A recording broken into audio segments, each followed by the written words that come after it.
तो आज इस क्लास में आपके 4 अंक पक्के।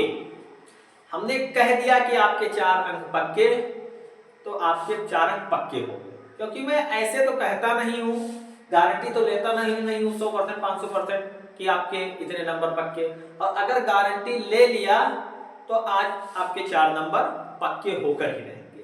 क्योंकि आपके क्लास 12th हिंदी के स्टूडेंट हुए, चाहे सामान्य हिंदी के हो या फिर साहित्यिक हिंदी के, उनमें संस्कृत का एक गद्यांश, संस्कृत की दर्शिका एक लगता है पढ़ाया जाता है, पीछे रहता है बुक के, उससे एक गद्यांश पूछा जाता है, एक पद्यांश पूछा जाता है।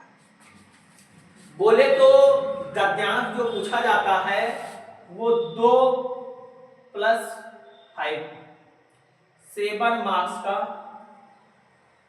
होता है, गद्यांश पूछा जाता है। और एक पद्यांश पूछा जाता है, वो भी 2 + 5 मार्क्स = 7 मार्क्स का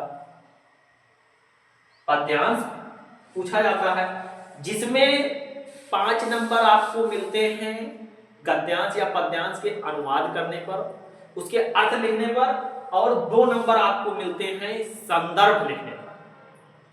तो संदर्भ आप तभी लिख सकते हैं जब आपको जो पाठ का जो शीर्षक है, उसका जो नाम है, वो आपको पता हो। तो आज हम ट्रिक के साथ देखेंगे कि आप कैसे ही, जो आज मैं ट्रिक लेकर आया हूं उसको अगर आप फॉलो करेंगे तो आप देखते ही बता देंगे कि ये गद्यांश इस पाठ से लिया गया है।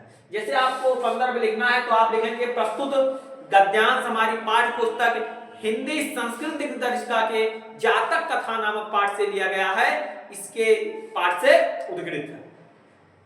आपको नंबर मिल जाएंगे। तो थोड़ा ट्रिक के साथ देखते हैं। पहला चैप्टर है भोजस्यो औदार्यम। भोजस्यो औदार्यम चैप्टर है जिसमें राजा भोज की बात होती है, उनके बारे में ही सारा वर्णन है।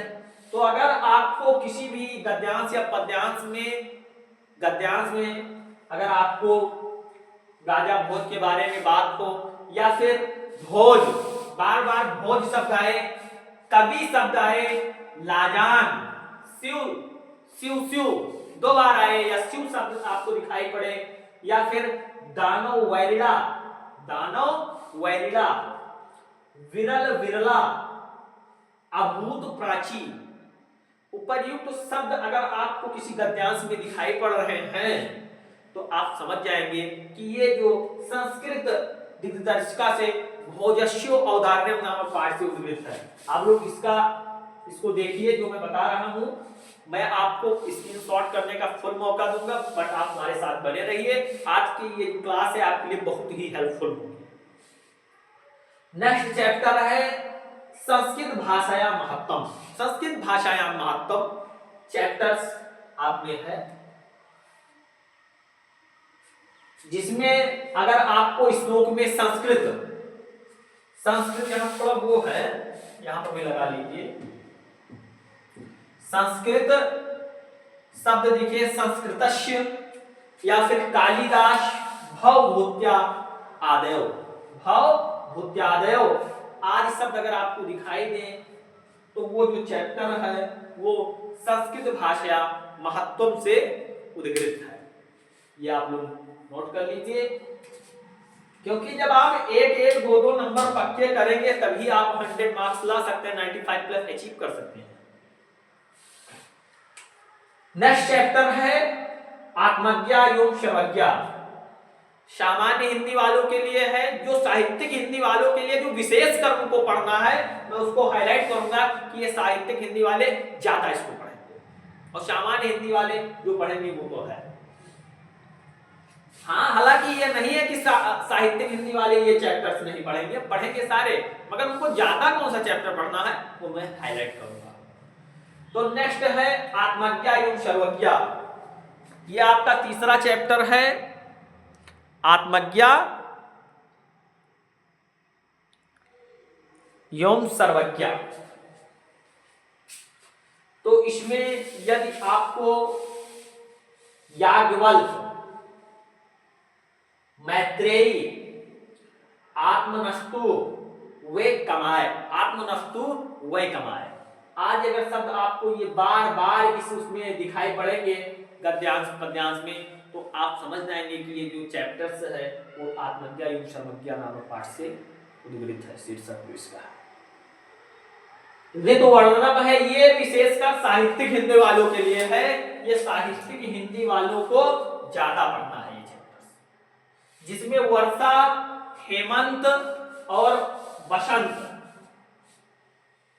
इससे आपके गद्यांश पद्यांश बन सकते हैं। तो आप लिखेंगे कि प्रस्तुत, अगर आप पहचान जाएंगे कि ये ऋतु वर्णनम से है, आप लिखेंगे प्रस्तुत गद्यांश हमारी पाठ संस्कृत दिग्दर्शिका के ऋतु वर्णनम नामक पाठ से उद्धृत है, या आप ऋतु वर्णनम के वर्षा नामक पाठ से उद्धृत है, तो अच्छा रहेगा। अगर आप ये तीनों नहीं है, वर्षा हेमंत, इसका कोई अगर नहीं करते हैं ऋतु वर्णनम लिख देंगे, कोई दिक्कत नहीं है। तो वर्षा में प्लौगा हो गया, प्लौगा, गजेंद्र, सुरेंद्र, प्रनष्टकूला, कूटानी। हेमंत में आपके है मध्याये, खरजूर, विहग मतलब होता पक्षी, निहार। आई होप कि आपको कैमरे में बहुत क्लियर दिख रहा होगा, थोड़ा मैं चेक करता हूं। ये आप थोड़ा देख लीजिए बसंत का। हाँ, तो बसंत में है सौमित्रे, कानन, दुर्मह, पादपः, पीतांबर। आज शब्द अगर आपको दिखाई पड़े, आप तुरंत बिना डाउट के समझ जाएंगे कि ये जो चैप्टर से ऋतु वर्णनम नामक चैप्टर से उद्गृत है। तो आप नेक्स्ट चैप्टर देखिए, पांचवा जो चैप्टर है आपका वो है जातक कथा।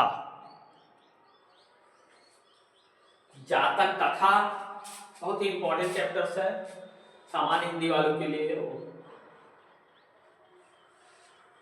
इसमें उल्लू की बात होगी। जातक कथा का एक श्लोक है, बहुत ही इंपॉर्टेंट है, वो हर बार पूछ लिया जाता है, उसको आप लोग तैयार कर लेंगे, उसको मैंने कराया हुआ है। इंपॉर्टेंट श्लोक में जाकर देखिए। अतीते शकुनि, उलूक, राज्याभिषेक, हंसराज, मयूरा, हंस पोथिका। मयूरा की बात हो, बार बार मयूरा की बात हो, मोर की, हंस पोथिका, हंसराज।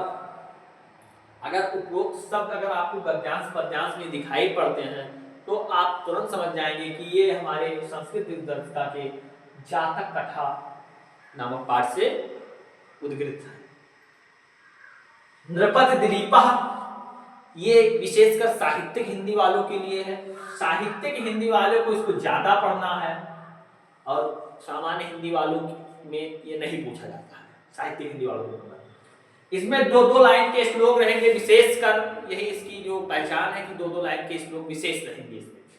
नेक्स्ट है महर्षि दयानंदा, ये भी साहित्यिक हिंदी वालों के लिए है, साहित्यिक हिंदी वाले पढ़ेंगे। तो मैंने 3 चैप्टर्स बताया, एक ऋतु वर्णनम, नृपति दिलीपा, महर्षि दयानंदा, जिसमें सौराष्ट्र, मूल शंकर, विरजानंद, वेद सूर्य, महर्षि दयानंद, स्त्री शूद्र, उपयुक्त शब्द अगर आपको दिखाई पड़ते हैं तो ये जो चैप्टर्स है महर्षि दयानंदा से।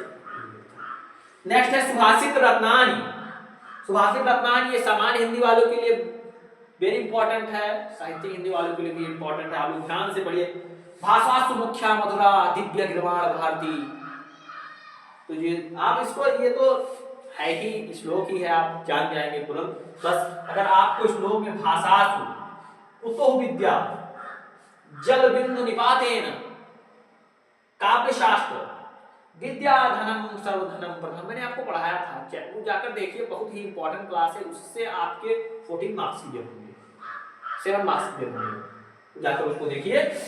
विद्या धनम विस्कुंभम सविता, विद्या सहसा वज्रादपि प्रीणति दुग्धे चंद्रकांता, नीति निपुणा राक्षसी।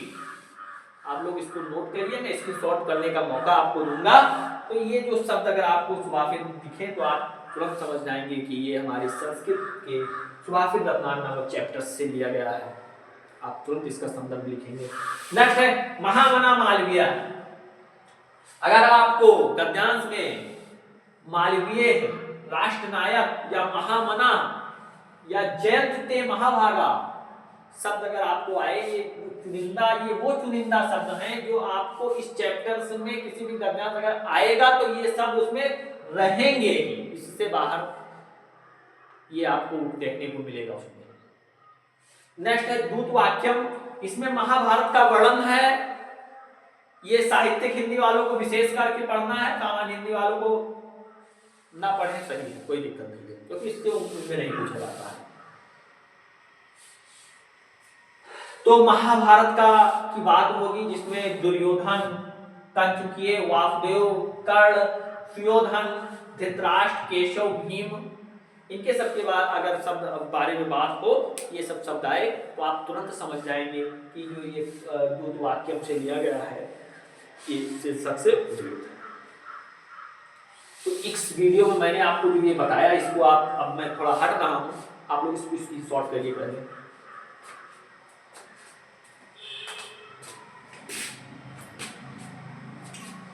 आई होप कि आपने अभी तक स्क्रीनशॉट कर लिया होगा। तो अगर आपके लिए, आई होप कि आपके लिए जो वीडियो है बहुत ही हेल्पफुल रही होगी आपकी स्टडी के लिए। अगर वीडियो पसंद आई तो वीडियो को एक प्यारा सा लाइक करिए। चैनल पर पहली बार बने हैं तो प्लेटफॉर्म को सब्सक्राइब कर रखिए, ताकि जब मैं रोज वीडियो अपलोड करूं तो उसका नोटिफिकेशन जो है सबसे पहले आपके पास पहुंचे। मैं इसी तरीके से आपके लिए इंपॉर्टेंट क्लास आपके बोर्ड एग्जाम तक लेकर आता रहूंगा। तो मिलते हैं नेक्स्ट वीडियो में, तब तक के लिए थैंक यू, बाय बाय।